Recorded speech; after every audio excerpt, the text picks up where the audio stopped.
പ്ലേസ്മെന്റ്സിന്റെ comparison എങ്ങനെയാണ് സാറിന് തോന്നിയിട്ടുള്ളത്? റെഗുലറിൽ ഈ പ്ലേസ്മെന്റ്സിന്റെ കമ്പാരിസൺ എന്ന് പറയുമ്പോൾ റെഗുലറിൽ ടയർ 1 പഠിക്കുകയാണെന്നുണ്ടെങ്കിൽ ലേൺ ചെയ്യുകയാണെന്നുണ്ടെങ്കിൽ okay, equal to more than benefit ഇപ്പം ഓൺലൈൻ എന്ന് നമുക്ക് പറയാൻ പറ്റും. ഓക്കെ, കാരണം ടയർ 1 ആണ്. IIM, IIT, near to IIT, IIM, ഇപ്പം അമിറ്റി യൂണിവേഴ്സിറ്റി ആവട്ടെ, മണിപ്പാൽ ആവട്ടെ, ചെയിൻ ആവട്ടെ, LP ആവട്ടെ, റെഗുലർ പഠിക്കുകയാണെങ്കിൽ അത്രത്തോളം ഓൺലൈനിൽ കിട്ടുന്നതിനേക്കാളും മോർ കിട്ടും. പക്ഷെ അവിടെ ഒരു സാധാരണക്കാരന് ഒരിക്കലും അത് അഫോർഡ് ചെയ്യാൻ പറ്റില്ല. ക്ലിയർ ആയോ? ഇനി ടയർ 2, ടയർ 3 എന്ന് പറയുമ്പോൾ ഇപ്പം നമുക്ക് എസ്പെഷ്യലി പെട്ടെന്ന് മനസ്സിലാവണമെന്നുണ്ടെങ്കിൽ കണ്ണൂർ യൂണിവേഴ്സിറ്റി, അതിനണ്ടറിലുള്ള കോളേജസ്, ഇവിടെ ഒന്നും ജോബ് പ്ലേസ്മെന്റ് പോയിട്ട് കമ്പനികൾ പോയിട്ടും അഡ്രസ് ചെയ്യുന്ന ഒരു അവസ്ഥ അവിടെ വരുന്നില്ല.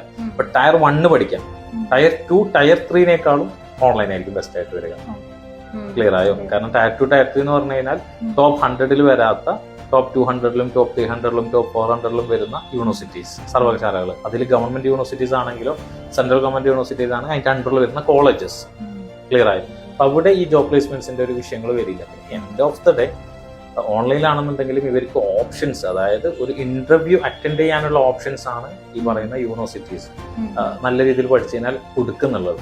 പഠിക്കുന്നതോടൊപ്പം സെൽഫായിട്ട് മാക്സിമം എന്ത് ചെയ്യണം, ലേൺ ചെയ്യണം. അതിന് വേണ്ടിയിട്ടുള്ള എല്ലാ പ്രിപ്പറേഷനും നടത്തണം.